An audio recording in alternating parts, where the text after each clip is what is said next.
नेहमी काय आपण तळलेलं खात नाही, पण कधीतरी चालतं. आपल्या पण जिभेला वाटतं कधीतरी छान असं कुरकुरीत पदार्थ खाल्ला पाहिजे. चला आज तुम्हाला एक छान अशी रेसिपी शेअर करते तुमच्यासोबत. तर पहिल्यांदा बटाटा घ्यायचा आहे, त्याचं साल काढून छान अशा प्रकारे कट करून घ्यायचा आहे. त्याच्यानंतर आपल्याला उकडायला ठेवायचं आहे. तर इथे पातेल्यामध्ये पाणी टाकून छान असं उकडायला ठेवलं होतं आणि बटाटे उकडले सुद्धा आहेत. त्याच्यानंतर आपल्याला काय करायचं आहे, मॅश करून घ्यायचं आहे. तर बटाटे इथे मॅशरने मॅश करून घेतले. आता त्या उकडल्या बटाट्यांमध्ये आपल्याला लाल तिखट, गरम मसाला, जिरे, हळद पावडर आणि इथे 2 चमचे मी मोठे 2 चमचे तांदळाचं पीठ टाकलेलं आहे. चवीप्रमाणे मीठ टाकायचं आहे आणि छान अशा प्रकारे मिक्स करून घ्यायचं आहे. तर मिक्स करून छान असं मळून आपल्याला अशा प्रकारे त्याचा गोळा तयार करून घ्यायचा आहे. तो गोळा आपल्याला अशा प्रकारे हातावर लांब असा आकार तयार करून घ्यायचा आहे, रोल अशा प्रकारे. त्याच्यानंतर आपल्याला त्रिकोणी साईजमध्ये कट करायचं आहे, म्हणून मी अशा प्रकारे त्याला शेप देते. तुम्हाला हव्या तशा साईजमध्ये कट करू शकता. जर तुम्हाला गोळे बनवायचे असतील तर ते सुद्धा करू शकता, किंवा चौकोनी लाटून जर बनवायचं असेल ते सुद्धा तुम्ही करू शकता. तर अशा प्रकारे एक मी त्रिकोणी आकार देण्याचा प्रयत्न केलेला आहे आणि छान दिसतो. हा एकदम समोसासारखा आकार येतो याला.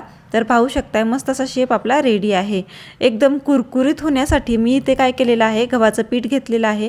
त्या गव्हाच्या पिठामध्ये आपल्याला जिरे टाकायचे, गरम मसाला टाकायचा आहे, हळद पावडर, चवीप्रमाणे मीठ आणि इथे कलोंजी टाकलेली आहे 1 चमचा आणि 1 चमचा आपल्याला तीळ टाकायचे आहेत आणि पाणी टाकून छान असं याचं बॅटर करायचं आहे.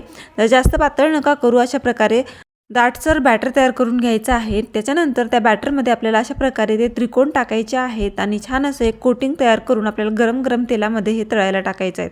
अशाच प्रकारे सगळं आपल्याला प्रोसेस फॉलो करायची आहे लास्टपर्यंत.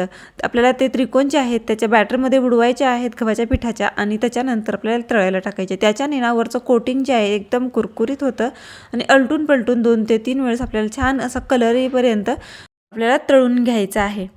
तर इथे मी तळून घेतलेलं आहे आणि राहिलेलं आहे ते सुद्धा आपल्याला अशाच प्रकारे टाकायचं आहे बॅटरमध्ये बुडवून आणि ते सुद्धा छान असं कुरकुरीत कलर येईपर्यंत तळून घ्यायचं आहे. तर सगळेच मी इथे अशा प्रकारे तळून घेतलेले आहेत. मस्त असा कलरसुद्धा आलेला आहे. आता आपल्याला बाहेर काढायचं आहे. बाहेरची लेअर मस्त कुरकुरीत आणि आतून सॉफ्ट असा आपली ही छान रेसिपी अगदी 5 ते 10 मिनटामध्ये रेडी झालेली आहे. खायला इतकी टेस्टी लागते ना, नक्की ट्राय करा. स्पेशली लहान मुलांना खूप आवडते. एकदम क्रंची अशी होते. लहानांपासून मोठ्यांपर्यंत आवडणारी ही रेसिपी तुम्ही सुद्धा नक्की ट्राय करा. अगदी कमी वेळेमध्ये झटपट होते. पाहुणे आले असतील, तुम्हाला काय करायचं सुचत नसेल तर ही रेसिपी नक्की ट्राय करा. व्हिडिओ आवडला असेल तर लाईक, शेअर आणि सबस्क्राईब करायला विसरू नका. Bye bye.